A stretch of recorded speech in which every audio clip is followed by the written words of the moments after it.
정말 우리가 고난당하지 않고 또 문제가 없다고 해서 그렇게 너무 행복하다고, 나는 좋다고, 그리고 저 사람의 불행은 또 남의 어려움은 나와 관계없다고 생각해서는 안 돼요.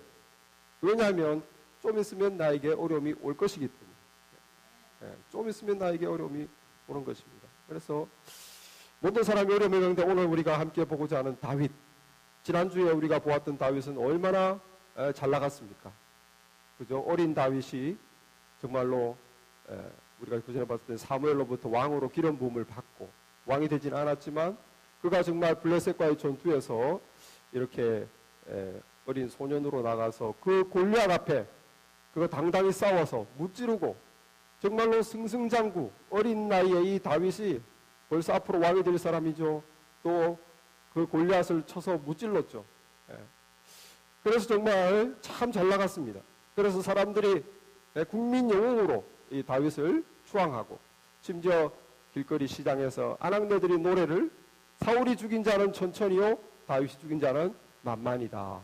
그러니까 이 정말 국민들이 다 다윗이 지금 현재 왕인 사울보다 더 뛰어나다는 거죠.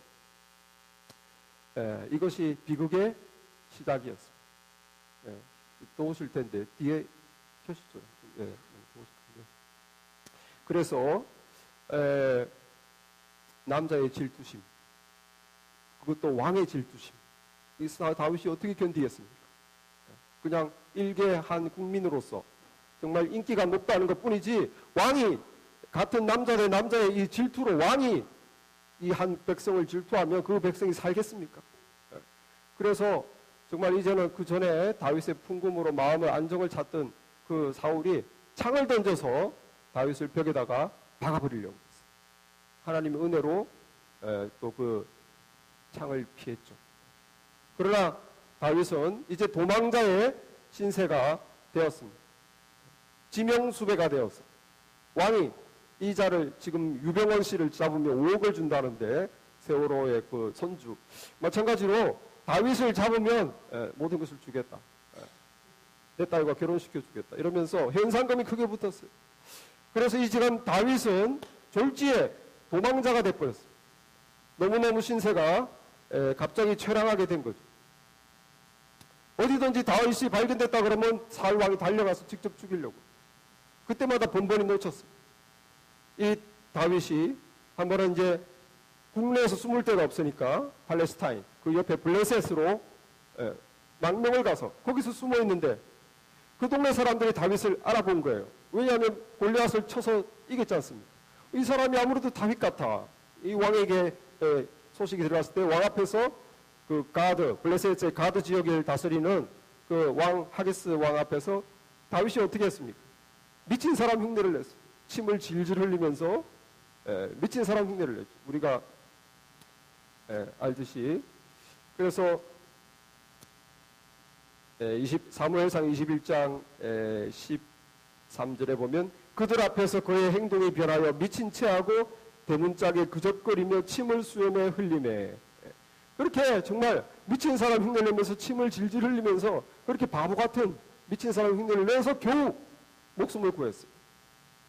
목숨은 구했지만 자기 신세가 얼마나 처량합니까? 내가 참 그래도 정말 국민 영웅이었는데 이렇게 살아야 되나? 게다가 이제 그의 형제와 아버지들도, 부모님들도 이제 피신한 거예요. 왜냐하면 가족들도 죽이니까. 그래서 그의 형제들과 부모님을 모시고 모압 땅으로 피신 갔습니다. 이 나라 저 나라, 이스라엘 사람이 이스라엘에 살지도 못하고 정말 이 나라 저 나라 자기 식구들을 데리고 도망 다니는 그 신세, 정말 딱하게 되었죠. 지금 시편 이 57편을 쓸 때의 다윗은 이제 자기 가족을 떠나서 광야에 숨었습니다. 자기를 따르는 몇 명의 무리들과 함께 광야에 숨었어요. 지금도 사해 서쪽의 광야, 해발 600m 고지입니다. 그리고 높은 곳인데 굉장히 험해서 골짜기도 있고, 그러나 풀은 없고 황량하고 적막하고 정말 사람이 살 곳이 아닌, 게다가 위험한 하이에나가 있죠. 도마뱀이 있죠. 독수리가 있죠. 시체만 있으면 뜯어먹으려는 그런 짐승들이 그렇게 자기들끼리 살고 있는. 사람이 도저히 살 수 없는, 그러나 도망자에게는 가장 좋은 피난처, 아무도 안 오는 곳이니까, 가장 척박하고 험한 곳이니까. 하나님을 사랑한 다윗이 왜 이렇게 신세가 처량하게 되었을까? 하나님을 왜 사랑하는 다윗을, 그 훌륭한 믿음의 사람을 이 어려움으로 내모르셨을까? 도대체 광야는 다윗에게 무슨 의미가 있는가? 이 광야, 몸도 불편하고 마음은 불안하고 언제 죽을 줄 모르는 상태에서 누구인가 들키면은 바로 왕에게 신고가 들어서 잡혀 죽을, 이 불안하고 위험한 광야는 다윗에게만 있는 것이 아니라 우리 모든 살아가는 사람들이 다 한 번씩, 인생에 몇 번씩 그 광야로 던져지는 것입니다. 그래서 저와 여러분이 세상을 살아가는 별로 길지 않은 60, 70, 80, 100까지 살면서 몇 번 광야에 우리가 던져지는 거예요. 거기서 우리는 두려워하고, 거기서 우리는 걱정하는, 불안해하는, 건강을 잃고 걱정하는, 경제적인 문제로 돈 때문에 힘들어, 가까운 사람, 주변 사람과 인간관계가 흐트러져 가지고 그것 때문에 괴로워, 내 앞날을 알 수가 없어서 불안해서 무엇을 어디로 어떻게 할지 몰라서 걱정함. 광야에 던져지는 것, 불안하고 위험한, 광야는 위험한 곳이, 이 광야에서 우리가 자포자기하거나 정말 그 괴로움으로 절망에 빠지면은 다시 일어날 수가 없어. 그래서 위험한 곳이, 이 광야에서 사람들은 이 상황에 갇히기 쉽습니다. 상황에 갇히는 거예요. 큰일 났다, 이제는 도망갈 데가 없다, 내 힘으로 어쩔 수가 없다, 나는 아무것도 할 수 없다, 하나님도 필요 없다, 하나님도 나를 도울 수 없다, 믿음도 떨어지고 그 마음도 떨어지고 어두워지고 아주 위험하죠. 반대로 나는 이길 수 있어, 나는 해낼 수 있어, 이번 위기도 극복할 수 있어, 막 발버둥 치는 거예요. 나는 할 수 있다, 하나님 필요 없다, 내 힘으로 이길 거야. 이것도 위험한 거예요. 여러분, 우리는 우리 인생이 그렇게 강하지 않다는 것을 인정해야 합니다. 모든 것을 내가 할 수 있다, 모든 것을 내가 이길 수 있다, 그런 사람은 결국 부러져요. 우리는 그렇게 강하지 않습니다. 무엇이 현명한 것인가? 자포자기해서도 안 되고, 내가 스스로 이길 수 있다고 나만을 믿고 자신만만해서도 안 돼요. 우리가 이렇게 광야에 던져질 때 다윗은 어떻게 했겠습니까? 믿음의 사람 다윗은 하나님께 피했어요. 광야에 던져질 때 가장 지혜로운 것은 하나님께 피하는 것입니다. 맞붙어 싸우는 게 아니에요. 도망치면서 나만 왜 이러냐고 절망하고 하나님 원망하는 게 아니고, 그 내가 감당할 수 없는 위험하고 위기의 상황에, 염려 근심의 상황에 던져졌을 때는 하나님께 피해야 돼요.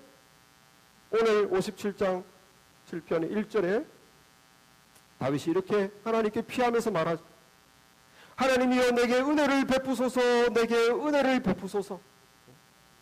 내 영혼이 주께로 피하되 주의 날개 그늘 아래에서 이 재앙들이 지나가기까지 피하리이다. 이 재앙이 지나갈 때까지 내가 하나님의 날개 밑에, 그 날개 그늘 안에서 피합니다. 다윗은 그 동굴 그늘 안에 있으면서 하나님의 날개 그늘이라고 생각했어요. 그래서 언제 죽을지 모르는, 언제 굶어 죽을지 모르는, 언제까지 그에 갇혀 살아야 될지 모르는 그 상황에서 하나님께 피한다. 하나님께 피한다. 여러분, 하나님께 피하는 영혼, 그 영혼에 하나님께서 만나주십니다. 하나님께 피해야 돼. 모든 우리가 당하는, 하나님의 자녀들이 당하는, 또는 하나님의 자녀이 아니라 할지라도 모든 인생들이 당하는 어려움에는 다 하나님이 뜻이 계십니다. 하나님의 뜻이 계세요. 선하신 뜻.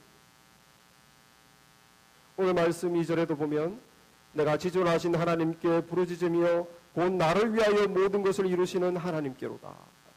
나를 위한다고 그랬어요. 하나님께 부르짖으며 이 위기 상황에서 하나님께 나아가면서 다윗이 믿은 것은 뭐냐면 이 어려움도 다 나를 위해서 하나님께서 준비하셨다. 뭔가 내가 지금 힘들지만 나를 위한 하나님의 뜻이 있을 거야. 그 하나님의 선한 뜻을 믿고 하나님께 피한 겁니다. 그게 뭔지 모르겠어요. 왜 내가 고통당해야 되는지, 왜 내가 이렇게 생명의 위협을 받아야 되는지, 왜 내 신세가 이렇게 초라해졌는지 이유는 모르겠으나 그러나 나를 사랑하시는 하나님께서 나를 향한 선하신 뜻이 있을 거야. 그걸 믿고 하나님께 피하는 것입니다. 여러분, 우리의 고통은 다 우리의 유익을 위한 거예요. 우리 몸의 고통을 생각해 보죠. 우리가 아프면 몸에 통증을 느껴요. 아파요. 그 아픈 것은 나를 위한 것이에요. 우리가 아픔을 못 느끼면 그냥 죽어버려요. 그러나 우리가 아프기 때문에, 어딘가가 아프기 때문에 쑤시고 괴롭기 때문에 의사를 찾아가. 그 의사를 찾아가면 의사가 약을 주고 잘못된 것을 고쳐줘. 그 아픔이 어떻게 초래된 아픔인지는 모르겠어. 내가 죄를 지어서 내 몸을 함부로 해서 게으르게 해서 생활 습관이 나빠서 안 좋은 음식을 먹어서 방탕하게 내 몸을 그냥 해서 그래서 아픈 건지, 운이 나빠서 내가 병 걸린 건지, 노매로와 뭐든지 관계없어. 내가 아픈 것은 나에게 도움이 된 겁니다. 내가 아플 때는, 우리가 아픈 사람은 참지 않고 결국은 의사에게 가서 그 육신의 아픔이 회복된다. 마찬가지로 우리 영혼의 아픔을 느낄 때 이 영혼의 아픔은 우리를 위한 것입니다. 영혼의 아픔이 없는 사람이야말로 가장 절망적인 사람. 아파하지 않고 비참하게 멸망한 사람이 가장 절망한 사람. 우리가 인생의 의미를 못 찾고 내가 괴로워하며 내가 이길 수 없는 처지 때문에 내가 아파할 때 그 아파하는 영혼은 우리를 치료하시는 하나님께 가야 하는 것입니다. 우리에게 통증이 있을 때, 아플 때 하나님께 피하라는 뜻이에요. 하나님께 피하는 영혼은 그 아픔이 어떻게 해서 그 아픔이 생겼는지 모르겠지만 죄를 지으면 고통이 있죠. 우리가 죄를 지으면 분명히 인생의 아픔이 있습니다. 하나님의 뜻이 아닌 내 욕심을 따라 살았으니까 분명히 고통으로 돌아와요. 죄를 지어서 내가 아프든지 아니면 내 욕심이나 죄가 아니라 내가 그냥 이유도 모르게 다윗처럼 아프든지 어떻게든지 우리가 아플 때, 우리 영혼이 힘들 때, 괴로울 때 그것은 하나님의 노크예요. 우리 몸이 아픈 것은 우리 몸이 노크를 보내는 거예요. 의사에게 가라. 신호가 오는 거죠. 마찬가지로 우리 영혼이 아플 때, 우리가 광야에 던져졌을 때 우리가 괴로운 것은 하나님께서 하나님께로 오라는 뜻이에요. 그때가 모든 인생들의 하나님이 가장 가까이 계신 데인 줄 믿으시기 바랍니다. 네.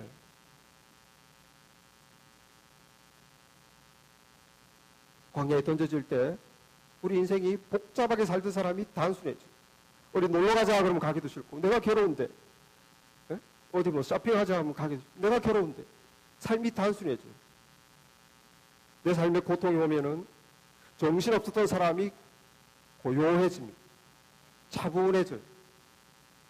왜냐하면 고통이 나 자신을 안으로 들어가게 만듭니다.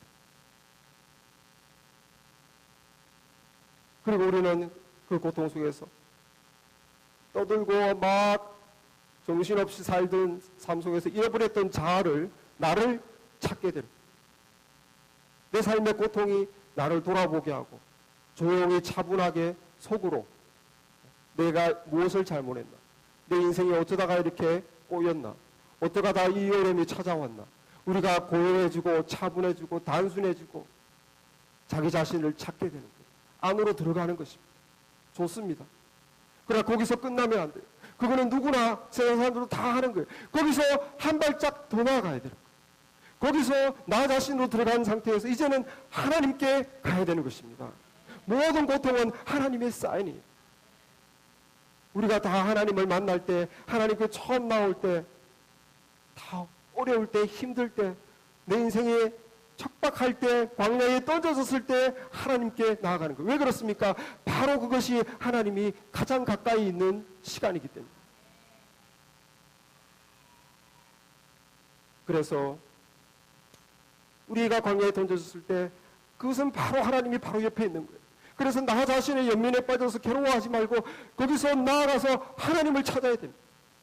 하나님, 저를 불쌍히 여겨주세요. 은혜를 베풀어 주세요. 내 영혼을 주님께 피합니다. 건져주세요. 이렇게 하나님께 나아가는 자는 반드시 하나님이 만나주는 줄 믿습니다. 저와 여러분이 다 언젠가 인생의 과거의 시점에 하나님을 만났겠지만 생각해 보십시오. 우리가 광야에 던져졌을 때, 어려웠을 때, 그때 하나님을 만나는 거예요. 내가 건강할 때, 내가 계획대로 모든 일이 잘 될 때, 모든 내 생활이 안정적일 때, 질서가 있을 때, 플랜대로 될 때, 예측 가능할 때, 그때는 하나님을 가까이 만납니다. 하나님은 언제나 가까이 계시지만 우리가 하나님을 찾지 않기 때문에. 언제가 우리가 하나님을 찾게 되는가? 언제 우리가 하나님께 피하게 되는가? 광야에 던져졌을 때. 할렐루야. 그러니까 우리에게 오는 광야는 하나님의 선한 뜻이 있습니다.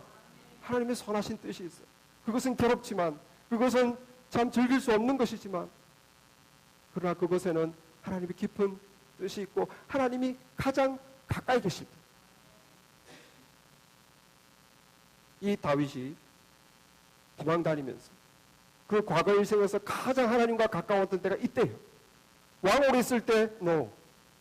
한창 잘 나갈 때 인기 있을 때 no. 이렇게 피난 다니면서 날마다 하나님을 찾으면서 하나님이 그때그때 구원해 주는 걸 경험하면서 그때 그는 정말 하나님의 사람이 됐습니다. 시편이 그때 많은 시편이 그때 써진 거예요. 그 영성 깊은 이 시편이 정말 다윗이 그 고난의 골짜기를 다니면서 하나님과 더 가까워지면서 터득한 거예요.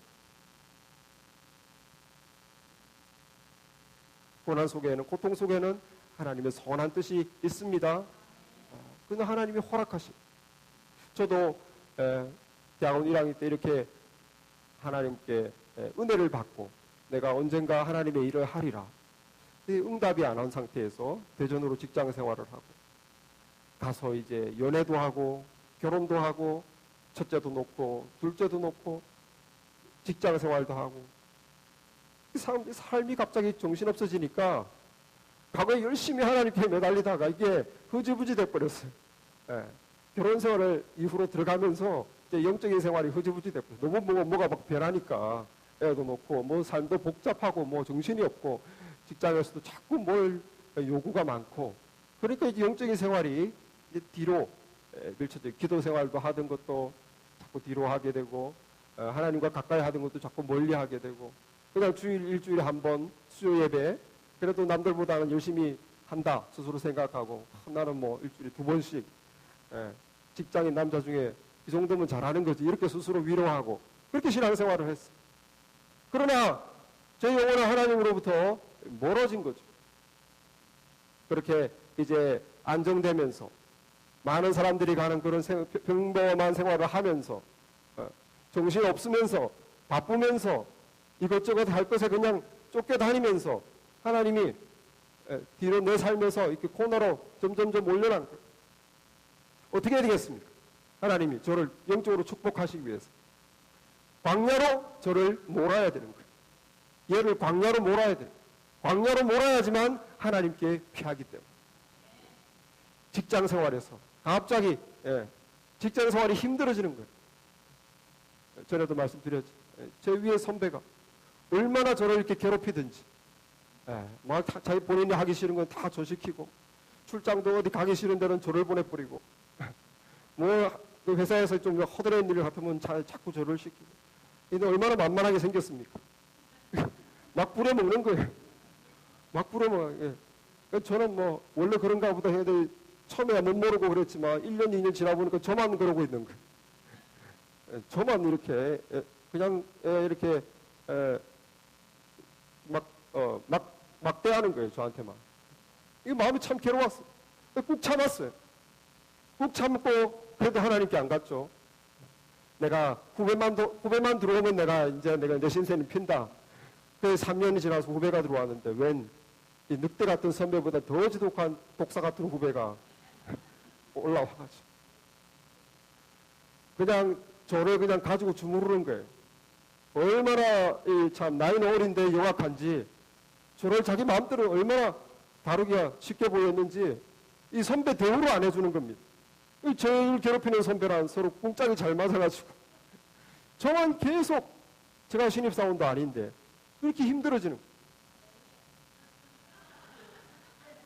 결론적으로 할렐루야. 제가 너무 힘들어지니까 그제서야 그제서야 다시 기도가 시작된 거예요. 하나님 살려주세요. 직장이 너무 괴롭습니다. 월요일만 되면 가기가 싫은 거예요. 너무 힘듭니다. 이 인간들 때문에 너무너무 괴롭습니다. 여러분, 그렇게 해서 그 광야에 던져지니까 제가 하나님께 피하게 되고 하나님께 피함으로써 다시 하나님은 만나주셨습니다. 할렐루야. 제 영적인 생활을 회복했어요. 물론 괴로웠지만 그러나 옛날같이 괴롭죠. 왜냐하면 심령이 회복되니까. 주님이 가까이 내 삶에 들어오니까 외부의 어려움은 그대로 있었지만 이게 견뎌지더라. 하나님의 선하신 뜻이 반드시 우리의 고통 가운데는 있습니다.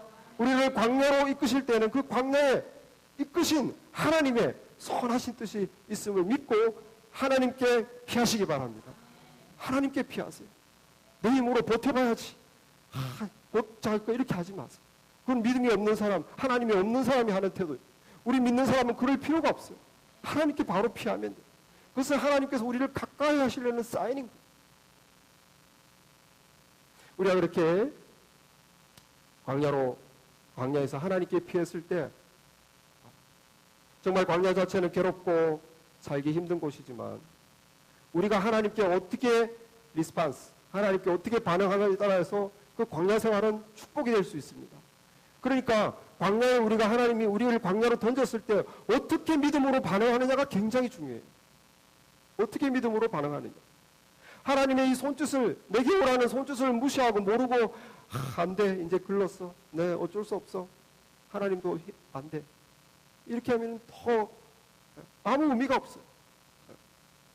내 힘으로 이길 거야. 그것도 아무 의미가 없어요.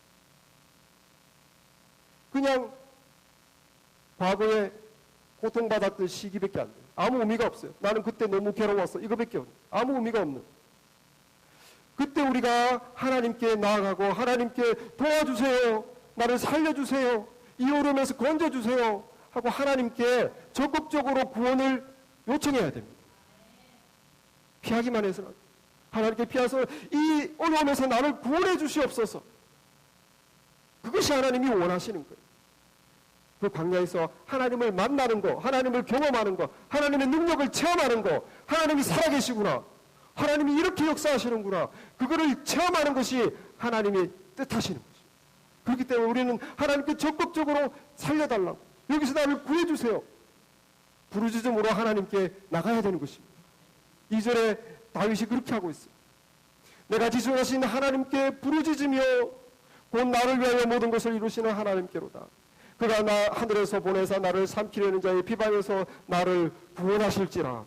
하나님이 그의 인자와 진리를 보내시리로다. 하나님의 그 인자하신 사랑으로 나를 구원하실 거다. 살려주시옵소서.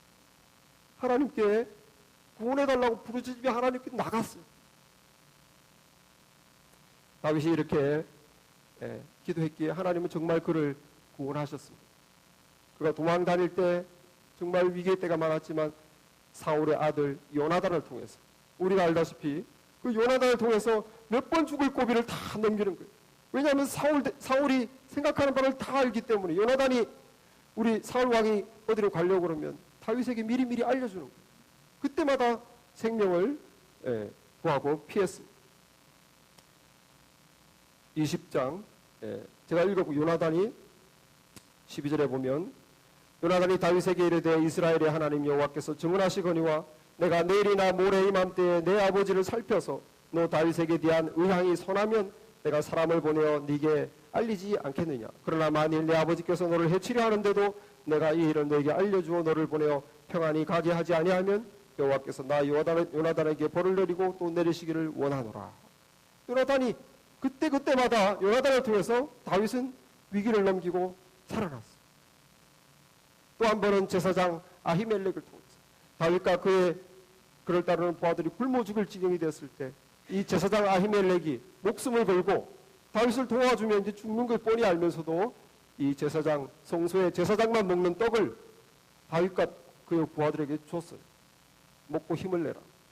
굶어 죽으려고 할 때 하나님께서 제사장 아히멜렉을 통해서 다윗을 살펴주셨어요. 결국 다윗을 돌봐준 것은 하나님.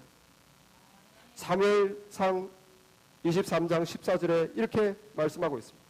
다윗이 광야의 요새에도 있었고 또 십광야 산골에도 머물렀으므로 사울이 매일 찾되 하나님이 그를 그의 손에 넘기지 아니하시니라. 사울이 매일 찾고 사람을 풀고 방방곡곡 남의 나라까지 그렇게 죽이려고 최선을 다했으나 하나님이 다윗을 사울에게 넘기지 아니하였더라. 하나님이 안 넘기는데 어떻게 됩니까? 하나님이 다윗을 보호했다는 거예요. 살려줬다. 사람이 어떻게 할 수가 없는 거예요. 잡을 수가 없는 거예요. 하나님께서 부르짖는 자에게는 반드시 구원의 은혜를 베푸십니다. 반드시 구원의 은혜를 베푸십니다. 우리가 생각할 때 다윗은 선한 사람이니까, 다윗은 하나님께 믿음이 좋은 사람이니까 하나님이 구원을 베풀었겠지. 나는 믿음도 없고 나는 선하지도 않고 하나님이 정말 날 도와줄까? 그렇게 생각하시면 오해입니다. 오늘 말씀에서 3절에 하나님께서 나를 구원하실지니라 하나님이 그의 인자와 진리를 보내시리로다. 하나님이 인자와 진리를 보내시리로다. 무슨 말입니까? 인자. 지난번에도 제가 한번 설교를 했는데 하나님의 헤세드, 이 히브리 말로는 헤세드라고. 이거는 그 은혜를 인자를 받을 사람의 상태하고는 관계없어요. 우리는 말 잘 듣는 애는 잘해주고 말 안 듣는 애는 벌 주고 하지만 하나님의 인자는 그게 아닙니다. 하나님의 헤세드는 악한 사람에게도 은혜를 베풀어주고 하나님을 배신했던 사람들에게도 은혜를 베풀어주고 하나님을 잊어버렸던 자에게도 또 사랑을 베풀어주고 그게 하나님의 헤세드예요. 인자, 영어로는 우리말로는 인자로 되어 있지만 영어로는 steadfast love, 하나님의 변함없는 사랑, 하나님의 정말 항상 변함없는 너무나 넓으신 사랑, 우리를 탓하지 않는 사랑, 모든 걸 감싸주는 그 사랑으로 구원을 요청하는 사람에게 갚아준다는 거예요. 얼마나 감사합니다. 신실함, 여기서 진리라고 그랬는데 진리가 아니고 원래는 진실함입니다. 진실함, faithfulness, 신실함. 이거는 변덕스럽지 않다는 뜻이에요. 이랬다가 마음에 들면 했다가 마음에 안 들면 안 해 이랬다가 이게 아니고 하나님은 신실하시다. 처음과 끝이 동일하시다. 하나님이 은혜를 베푸시는 것은 우리가 하나님께 잘 보이고 열심히 하면 해주시고 우리가 정말 게으르고 믿음에서 떠나고 하나님을 배신하고 하나님 없이 살면 안 해주시고 그렇지 않다는 거예요. 우리가 우리의 모습, 우리의 자격을 묻지 않으시고 정말 우리가 광야의 인생 광야에서 하나님 도와주세요 하는 자가 있다면 하나님은 그 사람에게 반드시 구원의 손길을 보내주신다. 그 뜻입니다.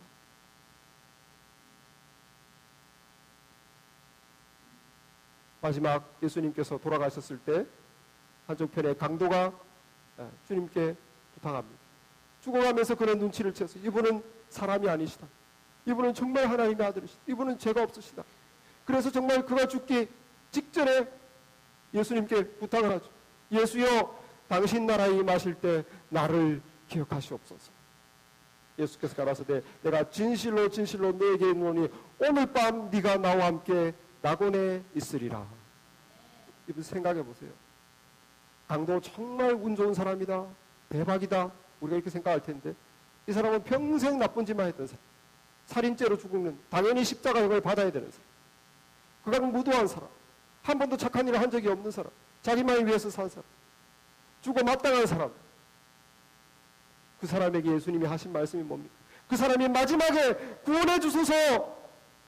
예수님이여, 당신 나라에 임하실 때 나 이 불쌍한 영혼을 기억해 주소서 한 번 부르짖었더니 하나님의 헤세드, 그의 평생의 죄와 평생에 하나님 없이 살았던 삶과 평생의 악을 하나도 카운트하지 않으시고 오늘 밤 네가 나와 함께 낙원에 있으리라. 이것이 하나님의 놀라운 사랑이십니다. 신실하신 사람, 변함이 없은 사람, 사람을 가리지 않는 사람. 삭개오는 어떻습니까? 평생 자기밖에 모르는 사람, 돈밖에 모르는 사람. 그 유대 땅에서 세금을 거두면서 로마 정부에 갖다 바치며 자기 민족을 배신하고 그렇게 욕들으면서도 나는 너희들보다 몇 배로 부자야. 돈만으로 만족했던 삭개오. 그렇게 민족들로부터 왕따당하고 그래도 자기는 자기 스스로 만족하면서 너희들보다 나는 돈을 많이 가지고 있다고 그렇게 혼자 살던 정말 아주 인간적으로 볼 때는 정말 추악한 사람. 그 사람이 예수님이 내려오라 그랬을 때 내려오고 예수님에게 마음을 열자 예수님이 오늘 밤 너희 집에 머물겠다. 할렐루야.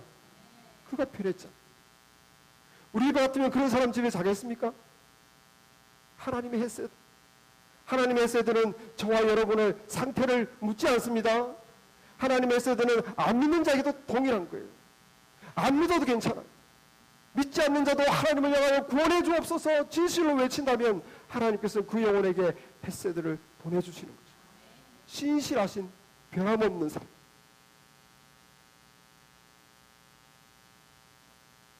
그 사랑을 우리에게 베푸시며 광야에서 우리가 하나님을 경험하게 해주시는 것입니다. 우리 자녀들에게 베푸는 사랑, 부모의 사랑을 흡사 이것에 비유하기도 하는데 정말 우리가 하나님의 사랑과 부모의 사랑을 비교할 수는 없어요. 어떻게 부모의 사랑이 이렇게 오늘날 우리가 더 부모가 참 죄도 짓기도 하고 자식들을 하기도 하는 이런 세상에서는 감히 하나님의 햇새도 비교할 수 없지만 그래도 너를 탓하지 않고 너에게 은혜를 베푼다. 이게 부모의 사랑입니다. 자, 어릴 때 공부해주고 요구하는 대로 해주고 뭐 돈 필요하다 하면 돈 주고 키워주잖아요. 그러나 자식은 어떻게 갑니까? 친구에게 갑니다. 셀폰에게 갑니다. 배우자한테 갑니다. 자기 자식한테 갑니다. 부모가 마음속에 남아있지 않아요. 언제나 나에게 해주는 존재. 나를 도와주는 존재. 그리고 자기 원하는 대로 그냥 갚버리는 거예요. 자기 삶을 살아. 그러다가 도움이 필요하면 전화가 와요. 돈 좀 빌려주세요. 애 좀 봐주세요. 뭐 좀 빌려주세요. 그러면 어떡합니까 부모가? 야, 너도 참 생각이 있냐 없냐 그러면서 막정하게 네가 한 걸 생각해봐라 하면서 탁 끊습니까? 그런 부모가 없잖아요. 있기도 하겠지만 대부분의 부모들은 그래 그게 필요하냐 그래 애 봐줄게 그래 내가 그걸 도와줄게. 언제나 베풀어주는 하나님의 혜세도 비슷해. 그러나 부모님은 뭐가 선한지를 모르는 정말 그 아이에게 가장 선한 게 뭔지를 모르고 해달라면 그냥 해주는 게 단조하는 거예요. 이렇게 해주세요 그러면 그렇게 해줘. 묻지 않고 섭섭한 거 다 뒤로 제끼고 해줍니다. 그러나 그것이 정말 그에게 가장 좋은 것이야 그거를 몰라요. 그냥 해달라니까 해주는 거예요. 하나님은 그러나 우리가 가장 우리에게 좋은 것이 뭔지 아시는 분이십니다. 그리고 부모님은 해주고 싶어도 능력이 안 될 때가 있어요. 내가 돈이 없다. 네가 그렇게 아픈데 내가 널 건강을 줄 수가 없다. 내가 너의 미래를 책임져 줄 수가 없다. 해줄 수가 없어요. 우리의 능력이 안 되기 때문에. 그러나 우리 하나님은 모든 것이 가능하신 전능하신 하나님인 줄 믿습니다. 하나님의 혜세는 우리 부모님보다 더 큰 거예요. 제가 그렇게 스트레스 받을 때 우리 하나님께서는 그 스트레스를 안 없애주셨어요. 왜? 내가 스트레스 받는 것이 나에게 필요하기 때문에. 그 광야에서 한동안 머무르는 것이 나에게 가장 좋다고 하나님은 생각하셨기 때문에 저를 거기서 당장 건져주지 않았어요. 그러나 전능하신 하나님께서 주변에 다른 사람들을 저에게 붙여줬어요. 그래서 직장에 저하고 별로 친하지도 않았던 사람들이 또 갑자기 잘해주고 또 말벗이 돼주고 또 어떤 사람은 힘을 주고 이렇게 저를 위로해 주는 거예요. 그래서 제가 버틸 수 있도록 다른 주변 사람들 통해서 제가 버틸 수 있도록. 그러나 하나님이 저를 향한 가장 선한 뜻은 버티면서 더 있으라는 거예요. 8년을 있도록 하셨습니다. 하나님은 뭐든지 하실 수 있고 그리고 가장 선한 길로 인도하시는 하나님. 그 하나님께 부르짖으세요. 저를 구원해 주세요. 살려주세요. 그러면 하나님께서 우리를 구원하시고 하나님을 경험하는 것입니다.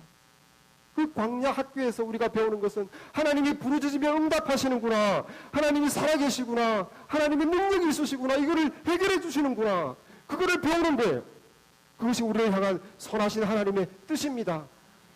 다윗이 하나님께 살려달라고 이렇게 외치지만 하나님이 다윗을 수년 동안 광야 생활을 하도록 내버렸어요.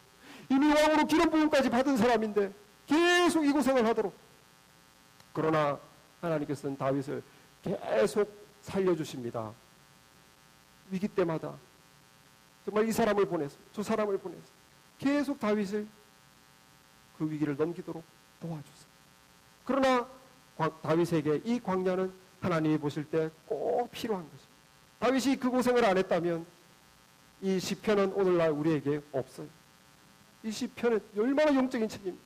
이 시편이 우리 모든 성도들에게 없다는 것. 다윗의 그 광야 생활은 하나님의 깊으신 선하신 뜻 가운데 다윗에게 허락된 것입니다. 여러분, 여러분의 삶 가운데 광야에 던져질 때 하나님, 여러분이 하나님께 피하시고 하나님의 선한 뜻을 붙잡고 하나님께 피하셔서 거기서 하나님께서 주시고자 하는 그 하나님의 은혜를 체험하시기 바랍니다. 하나님을 만날 것입니다. 하나님의 능력이 하나님이 구원하는 걸 체험하실 것입니다. 하나님의 헤세드. 내가 이렇게 염치없이 도와달라고 했는데 하나님이 또 도와주시는구나. 정말 신실하신 그 사랑을 경험하실 것입니다. 그것이 우리를 광야로 부르시는 하나님의 뜻입니다. 광야는 만만한 상대가 아니에요. 이렇게 광야가 우리에게 유익하지만 또 갑자기 다윗이 덜덜덜 떱니다. 4절에 이렇게 하나님께 믿음에 하나님이 내게 진리와 인자와 진리를 보내실 것입니다. 구원하실 것입니다. 왜냐하면 많이 체험했기 때문에. 그렇게 큰 소리 치고도 또 두려워하는 거예요. 4절에 내 영혼이 사자들 가운데 살며 내가 불사는 자들 가운데 누웠으며 내가 사람들의 아들들 중에다. 그들의 이빨은 창과 화살이요 그들의 혀는 날카로운 칼 같도다. 그렇게 믿음의 고백을 잘하다가 갑자기 자기를 죽이려는 사람들은 정말 이빨로 나를 찔러 죽이려다는 거예요. 그러다가 또 내가 왜 이러나 하나님을 바라봐야지. 그러면서 갑자기 이 모든 일을 통해서 하나님이 영광 받을 걸 믿습니다 하면서 5절에 하나님이여 주는 하늘 위에 높아지시며 주의 영광이 온 세계 위에 높아지심을 원하나이다. 믿음을 붙잡았어. 그런데 아무리 생각해도 너무 무서워. 아무래도 여기서 못 살 것 같아. 다시 또 무서워하는 거예요. 6절에서 그들이 내 걸음을 막고 그물을 준비하였으니 내 영혼이 억울하도다. 그들 앞에 웅덩이를 팠으나 그들이 내 앞에 웅덩이를 팠으나 자기들이 그 중에 빠졌도다. 그들이 나를 웅덩이에 빠뜨리려고 하고 죽이려고 하는 거야. 그물로 나를 잡으려고 하는 거야. 또 무서워하는 거야. 여러분, 광야가 그런 곳입니다. 광야는 만만하지 않아요. 인생의 어려움과 고난과 위기는 쉬운 곳이 아닙니다. 우리가 하나님 붙잡고 믿음으로 이길 줄 믿습니다 하면서도 또 두려운 것입니다. 여기서 내가 실패하는 것은 아닙니다. 여기서 내가 끝장나는 것은 아닙니다. 하나님이 나를 과연 도와줄까? 두려워. fear와 faith 사이에서 왔다 갔다 하는 것이 광야. 그것이 인생입니다. 분명히 지난번 광야에서 하나님의 은혜를 체험하고 이번도 이길 것을 믿는데 또 불안해. 또 걱정돼. 이번에는 정말 센 게 온 것 같아. 죽을 것 같아. 그것이 인생입니다. 이것이 사실입니다. 실존입니다. 그러나 다윗이 결단하는 거예요. 내가 더 이상 이 불안함과 믿음 사이에서 시소타기를 하지 않겠다. 나를 도와줬던 하나님, 이 광야 생활에서 나를 먹이셨던 하나님, 피하게 했던 하나님, 하나님을 체험하겠다는 하나님, 그 하나님을 붙잡고 이제는 내가 더 이상 불안과 믿음 사이에서 왔다 갔다 하지 않고 하나님의 도우심을 믿고 신실하심을 믿고 찬양과 감사와 하나님께 나아가야 되겠다. 내 마음을 확정지어야 되겠다.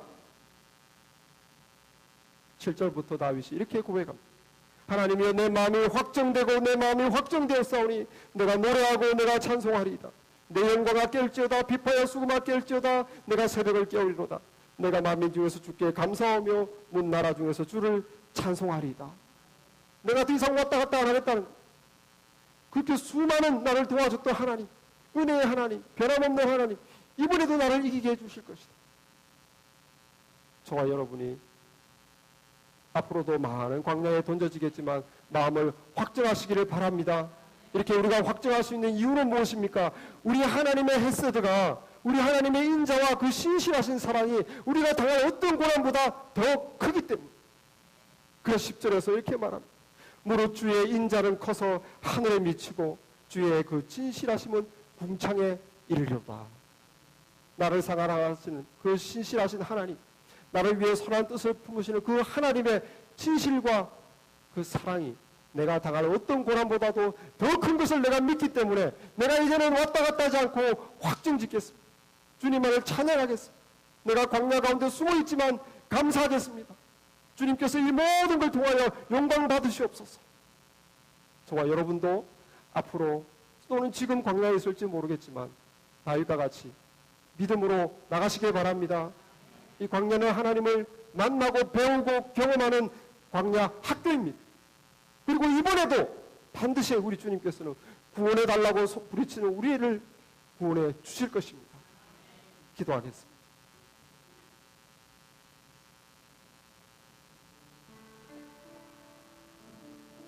존귀하신 아버지 하나님,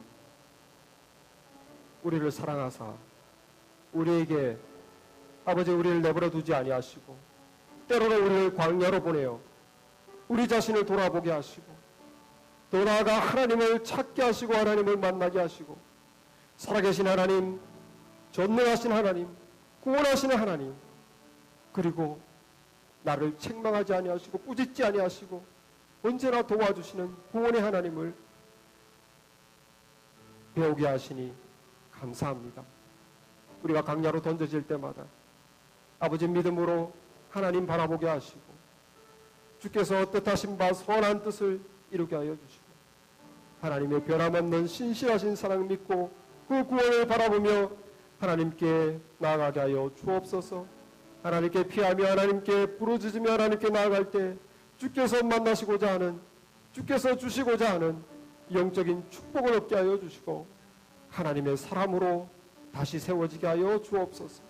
그리하여 우리 앞에 어떠한 광야가 다시 펼쳐질지라도 이제는 우리가 마음을 확정지어서 하나님 두려워하지 아니하고 불안해하지 아니하고 하나님 오히려 그 광야 한복판에서 찬양하며 감사하는 믿음의 사람들로 세워 주시옵소서.